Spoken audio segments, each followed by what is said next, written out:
Hello future leaders. अब recently एक video बहुत ज़्यादा वायरल हो रहा है जहां पे हमारे Indian prime minister Narendra Modi साहब एक ट्रांसपोर्ट एयरक्राफ्ट से हिस्टोरिक लैंडिंग करते हैं। और मैं बात कर रहा हूं उस लैंडिंग की जहां पे नॉर्थ ईस्ट का पहला इमरजेंसी लैंडिंग फैसिलिटी को इनॉग्रेट किया गया, उद्घाटन किया गया आसाम के अंदर। और इसकी बहुत बड़ी सिग्निफिकेंस है, ये गेम चेंजर है अगर आप नॉर्थ ईस्ट के पर्सपेक्टिव से देखेंगे। और डायरेक्टली और इनडायरेक्टली एक मैसेज भी भेजा गया है, चाहे से वो चाइना हो या Bangladesh. And one by one बिल्कुल डिटेलिंग के साथ समझेंगे कि क्यों ये हिस्टोरिक है और ये लैंडिंग क्या दर्शाती है, क्या मैसेज सेंड करने की कोशिश की गई है और क्यों हम इस इमरजेंसी लैंडिंग फैसिलिटी के बारे में बात कर रहे हैं। ऐसा क्या खास है इसके अंदर, one by one step by step सब कुछ हम समझते हुए नजर आएंगे। अब आप जैसे आर्टिकल देख सकते हैं तो प्राइम मिनिस्टर नरेंद्र मोदी साहब जो हैं वो एक दिन की यात्रा पे गए हुए हैं आसाम में, जहां पे पहले वो इमरजेंसी लैंडिंग जो हाईवे है, फैसिलिटी है, उसको टच डाउन करते हैं, उसके ऊपर लैंड करते हैं। आपको मुझे बताना है कि वो कौन सा ट्रांसपोर्ट एयरक्राफ्ट था जिससे कि उन्होंने ट्रैवल किया और लैंड किया इस इमरजेंसी लैंडिंग फैसिलिटी पे। अब साथ साथ ना खाली इस इमरजेंसी लैंडिंग फैसिलिटी को इन्होंने इनॉग्रेट किया, इवन इन्होंने जो ब्रह्मपुत्रा ब्रिज है उसका भी उद्घाटन करते हुए नजर आया। और काफी सारा एयर शो भी वहां पे देखने को मिला था। एयर शो का मतलब है कि जो अलग अलग हमारे फाइटर जेट्स हैं, सुखोई, रफाल, वो कैसे लैंड कर रहे हैं, कैसे टेक ऑफ कर रहे हैं, स्पेशली इमरजेंसी लैंडिंग फैसिलिटीज से। अब ये खास बात यह है कि अब इंडियन एयरफोर्स के पास में एक ऐसी फैसिलिटी है जो इमरजेंसी सिचुएशन में काम आ सकती है। मान लीजिए कोई कंफ्लिक्ट हो जाता है, नेचुरल डिजास्टर आ जाता है, या फिर हमें वॉर जैसी सिचुएशन देखने को मिलती है। हर एक सिचुएशन में इमरजेंसी लैंडिंग फैसिलिटी का इस्तेमाल किया जाएगा। मैं धीरे बताऊंगा इमरजेंसी लैंडिंग फैसिलिटी क्या है। अब इसमें खास बात यह है इस इमरजेंसी लैंडिंग फैसिलिटीज में कि हम यहां पे सिर्फ फाइटर जेट्स नहीं बैठ सकते, जैसे सुखोई हो गया या फिर आपका रफाल हो गया। यहां पे इवन हैवी ट्रांसपोर्ट एयरक्राफ्ट भी लैंड और टेक ऑफ कर सकते हैं, जो कि अभी आपको इस देखने को भी मिला है कि जिस ट्रांसपोर्ट एयरक्राफ्ट से हमारे प्राइम मिनिस्टर नरेंद्र मोदी साहब आए हैं। अब बात यह है कि जिस इमरजेंसी लैंडिंग फैसिलिटी की मैं बात कर रहा हूं, ये जो स्ट्रेच है टोटल, इसका जो रनवे है इट इज अराउंड 4.2 किलोमीटर, और इसमें जो लागत आई है वो अराउंड 100 करोड़ है। और ये नॉर्थ ईस्ट का पहला इमरजेंसी लैंडिंग फैसिलिटी है, जो नॉर्थ ईस्ट में सबसे पहली बार अगर आपको इमरजेंसी लैंडिंग फैसिलिटी देख रहे हैं तो वो ये है। और इसको ministry of road and transport highways ने इंडियन एयरफोर्स के साथ में कोऑर्डिनेट करके इसको बनाया और हर एक इंजीनियरिंग स्टैंडर्ड का ध्यान रखा गया है। अब आप समझते हैं, जैसे नाम से आपको समझ में आ रहा होगा कि एक ऐसी फैसिलिटी है, एक ऐसी सुविधा है जहां पे ना खाली लैंड होगा बट इवन टेक ऑफ होंगे हमारे फाइटर जेट्स भी, इवन हमारे ट्रांसपोर्ट एयरक्राफ्ट भी, ऐसी सिचुएशन में जहां पे हमारे आर्म फोर्सेस ऐसे रीजन में नहीं पहुंच सकते जो एक्सेसिबल नहीं होते काफी टाइम पे। स्पेशली मान लीजिए कोई कंफ्लिक्ट है, कोई इमरजेंसी आ गई या फिर कोई नेचुरल डिजास्टर हमें देखने को मिलता है। अब आगे जानने से पहले कि इमरजेंसी लैंडिंग फैसिलिटी को बाकी रनवेज जो हैं या फिर आपकी नॉर्मल आप स्टैंडर्ड हाईवेज देखते हैं उनसे कैसे डिफरेंट बनाता है, उससे पहले अनअकैडमी आपके लिए लेके आया है सब्सक्रिप्शन, जिसमें कि आपको फ्लैट 55% ऑफ पे लोएस्ट प्राइस देखने को मिल रही है 17,999 में। लिमिटेड पीरियड ऑफर है, डिस्क्रिप्शन में इसका लिंक मिल जाएगा। अब यहां तक पहले मैं बात करूं तो हमारे यहां पे प्लान ये किया गया है कि हम state wise 28 emergency landing facilities बनाएंगे, और ये इंडियन एयरफोर्स ने आइडेंटिफाई किया था कि कहां किस किस लोकेशन पे ये इमरजेंसी लैंडिंग फैसिलिटीज होनी चाहिए। और एक बार के लिए अगर मैं आपको लिस्ट दिखाऊं, जैसे असम में 5 बनेंगी, वेस्ट बंगाल में 4 बनेंगी, आंध्र प्रदेश में 3 बनेगी, तो आप मुझे कमेंट सेक्शन में यह भी बताइएगा कि पहली इमरजेंसी लैंडिंग फैसिलिटी किस स्टेट में बनाई गई थी और कितनी है। लगभग देखिए डेटा जो है वो वेरी करता है, कुछ लोग बोलते हैं 7-8 इमरजेंसी लैंडिंग फैसिलिटीज हैं, कहीं पर डेटा 15 के बारे में बात करता है, तो उसके बारे में मैं कंफर्म नहीं हूं, तो मैं उसके बारे में बात नहीं कर सकता। बट हाँ, हमारा टारगेट जो है वो 28 का है और अलग अलग जगह बनेगी, और ये जो है आपको आसाम में देखने को मिल रहा है 4.2 किलोमीटर का स्ट्रेच। और आपको अगर मैं इतिहास में इमरजेंसी लैंडिंग फैसिलिटी की इंपॉर्टेंस बताऊं तो जब पाकिस्तानी एयरफोर्स के जो फाइटर जेट्स थे उन्होंने 1965 और 1971 की जो वॉर थी वहां पे हमारे एयर बेसेस को बॉम्ब करने की कोशिश की थी, और ऐसी कंटिजेंसी में, ऐसे कंफ्लिक्ट और वॉर की सिचुएशन में ईएलएफ की इंपॉर्टेंस और ज्यादा बढ़ जाती है। यहां पे आप लैंड करवा सकते हैं, टेक ऑफ करवा सकते हैं, रिफ्यूलिंग करवा सकते हैं, राइट, बहुत कुछ कर सकते हैं अगर आपके पास में ईएलएफ की फैसिलिटी है। अब एक बार के लिए इसको कंपेयर करते हैं। मान लीजिए कोई स्टैंडर्ड हाईवे है और एक आपका जो असम की जो इमरजेंसी लैंडिंग फैसिलिटी है वो है, तो इसमें खास बात क्या होती है। हाँ ठीक है, आपने ये समझ लिया कि स्पेशली डिजाइंड है, अलग अलग सिचुएशन के लिए बनी हुई है, स्पेशली जहां पे ऐसे रीजन जहां पे हमें एक्सेस नहीं मिल पाता और बहुत सारी इमरजेंसीज देखने को मिलती हैं। बट अगर आप इसको स्टैंडर्ड हाईवे से कंपेयर करेंगे तो होता क्या है कि स्टैंडर्ड हाईवेज बने होते हैं आपके रोड्स के लिए, सॉरी कार्स के लिए, जीप्स के लिए, ट्रक्स के लिए, राइट।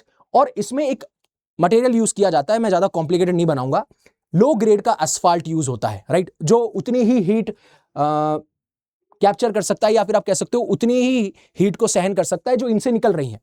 बट अगर उसी लो ग्रेड एस्फाल्ट को आप यहां यूज करेंगे तो जो फाइटर जेट जब टेक ऑफ करते हैं, जब लैंड करते हैं, या ट्रांसपोर्ट एयरक्राफ्ट जब टेक ऑफ करता है, लैंड करता है, तो जो हीट होती है उस हीट को लो ग्रेड एस्फाल्ट नहीं टैकल कर सकता या एब्जॉर्ब नहीं कर सकता। बट यहां पे हम हाई ग्रेड एस्फाल्ट करते हैं।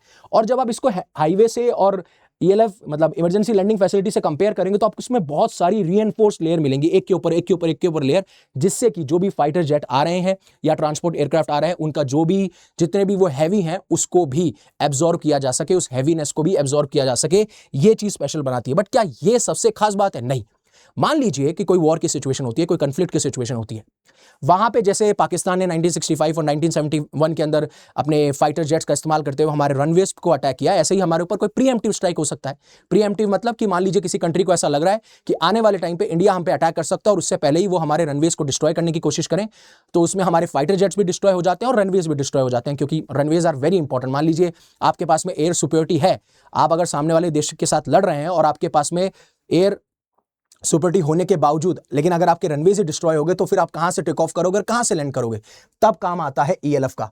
मान लीजिए ये मेन रनवे है, मैं आपको सिर्फ एक एग्जांपल दे रहा हूं, it could be one example. जैसे ही मान लीजिए ये एक रनवे है और उसके आसपास ही आपने यहां पे ब्रांचेस के तौर पे, जैसे ट्री में ब्रांचेस होती हैं वैसे आपने ELF बना दिए। तो मान लीजिए ये डिस्ट्रॉय हो गया, ये डिस्ट्रॉय हो गया, बीच बीच में ये डिस्ट्रॉय हो जाते हैं, मान लीजिए ये डिस्ट्रॉय हो गया, लेकिन ये जो पाथ है, बीच बीच के पाथ है, कुछ भी अगर 2-3 भी हमारे पास में इमरजेंसी लैंडिंग फैसिलिटी बच जाती है, या फिर जैसी ये बनाई गई है वैसी ये बच जाती है, तो उस टाइम पे हमारे पास में अटैक करने का ऑप्शन होगा कि अगर हमारे पे पहले स्ट्राइक हो भी चुकी है, then still we will have an option to counter attack as well, कि हम काउंटर अटैक भी कर पाए। यहां पे ये फैसिलिटी हमें देखने को मिलती है और इसीलिए ये it is going to be a big blow to China and Bangladesh. अब बांग्लादेश क्यों, मैं बताता हूं, क्योंकि आपके दिमाग में ये सवाल होगा, बांग्लादेश में तो सरकार अब चेंज हो गई है, BNP आ गई है और BNP के शायद साथ हमारे रिश्ते जो हैं वो ठीक ठाक हो सकते हैं, ऐसा खतरा हमें नहीं है।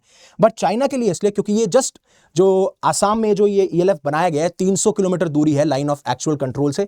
और जहां पे मैं आसाम की बात करता हूं तो आप सभी को पता होगा कि आसाम को हम अरुणाचल प्रदेश का गेटवे मानते हैं। और कल जब मैंने चाइना की 6 वॉर स्ट्रेटेजी के बारे में बात किया था, तब चाइना का एक इंटेंशन है कि अरुणाचल प्रदेश, जिसको ये साउथ तिब्बत कहते हैं, एक दिन ये वॉर करके यहां पे अरुणाचल प्रदेश को अपना हिस्सा बनाने की कोशिश करेंगे। और बार बार जो यहां पे अरुणाचल प्रदेश में डिस्ट्रिक्ट्स हैं उनको चाइनीज नेम दिए जाते हैं, रीनेम किया जाता है।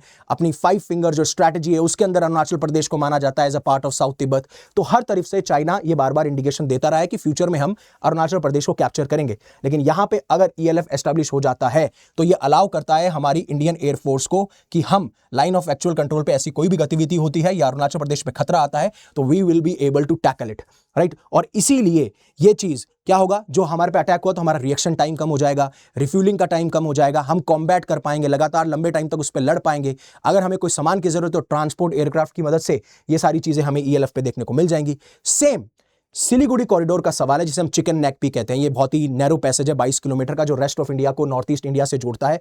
अब ये स्ट्रैटेजिक पर्सपेक्टिव से भी बहुत इंपॉर्टेंट है, इकोनॉमिक पर्सपेक्टिव से भी बहुत इंपॉर्टेंट और मिलिट्री मूवमेंट की पर्सपेक्टिव से भी बहुत इंपॉर्टेंट है। तो यहां पे आसाम में जब आपको ELF देखने को मिलेगा तो ये सिक्योर करेगा कि ये जो अगर किसी कोई चोक करने की हमें धमकी देता है, जिस तरीके से बांग्लादेश के लीडर थे मोहम्मद यूनिस कहते हैं कि हम इंडियन ओशन के गार्जियन हैं, NCP जो नेशनल सिटीजन पार्टी है, जो कि जमात इस्लामी का ही गठबंधन के अंदर एक पार्टी है, मेन पार्टी, उसके लीडर्स कह रहे थे we will cut off 7 sisters from India. इस तरीके से जो धमकियां आती हैं उसको भी टैकल किया जा सकता है। तो ये वहां पर भी साफ साफ हो जाता है। अब चलो ठीक है, वो तो पुरानी बात थी सर बांग्लादेश के बारे में, अब तो सरकार चेंज हो चुकी है। बट बात यहां पे ये है कि जब आप बांग्लादेश के इलेक्शन का आप मैप देखेंगे तो हालांकि BNP ने 200 ज्यादा सीटें दर्ज करी हैं और वो अब पार्टी में इलेक्शन में जीत चुकी हैं, लेकिन जमात की आप देखेंगे तो ये देखिए ग्रीन में आप जो देख रहे हैं, ग्रीन में मतलब जो बॉर्डर डिस्ट्रिक्ट्स हैं हमारे, वहां पे इनकी प्रेजेंस ज्यादा है। और इनकी जो आइडियोलॉजी है इंडिया को लेके, या फिर जिस तरीके से बार बार हमारी टेरिटोरियल इंटीग्रिटी को धमकाते रहते हैं, थ्रेटन करते रहते हैं, और स्पेशली 7 सिस्टर्स के पर्सपेक्टिव में, तो कहीं ना कहीं ये भी हमें काम आएगा। हालांकि ऑब्वियस सी बात है एक पार्टी इतना डिसाइड नहीं कर सकती है, बट कुछ ऐसे एक्शन तो लिए जा सकते हैं कि दूसरे स्टेट इनकी मदद लें, इन्फिल्ट्रेशन हमें देखने को मिले, या फिर डिस्टर्ब एरियाज बन जाएं या आसपास के लोग, तो वहां पे बहुत इंपॉर्टेंट है। इसीलिए ये फैसिलिटी जो है हमें एयर सिक्योरिटी भी अलाउ करती है और ईस्टर्न सेक्टर को हमें कैसे प्रिवेंट करना है वो भी हमें फायदा देती है। बट सिर्फ यहां तक की बात नहीं है। आसाम में आपने देखा होगा बहुत ज्यादा लैंडस्लाइड, बहुत ज्यादा फ्लड्स देखने को मिलता है, जिसमें काफी लोगों की जान चली जाती है और हमें ऑपरेशंस करने पड़ते हैं। तो अब ये जो ELF है, ये हमारे जो नेशनल डिजास्टर रिस्पांस फोर्स है या स्टेट डिजास्टर रिस्पांस फोर्स है, इवन कई बार हम आर्म पर्सनल को भी लोकेट करते हैं यहाँ पे जब भी हमें ऐसे फ्लड्स, नेचुरल डिजास्टर्स देखने को मिलते हैं। तो अब इसका भी इस्तेमाल किया जाता है, स्पेशली जो लार्ज ट्रांसपोर्ट प्लेन्स हैं उनका, जिससे रेस्क्यू ऑपरेशन ज़्यादा आसानी से हो सके, जो भी हमें रिलीफ प्रोवाइड करनी है, चाहे वो फूड सप्लाई हो, मेडिकल सप्लाई हो, वो भी दी जा सके। इसलिए ये और महत्वपूर्ण हो जाता है। और जब से आप बात कर रहे हैं कि नॉर्थ ईस्ट के ऊपर, जब हालांकि कब से ही खतरा मंडराता रहता है, बार बार ये धमकियां आती रहती हैं चाइना की तरफ से, कई बार बांग्लादेश की तरफ से, और इवन सेंसिटिव एरिया भी है, स्ट्रेटेजिक एरिया भी है।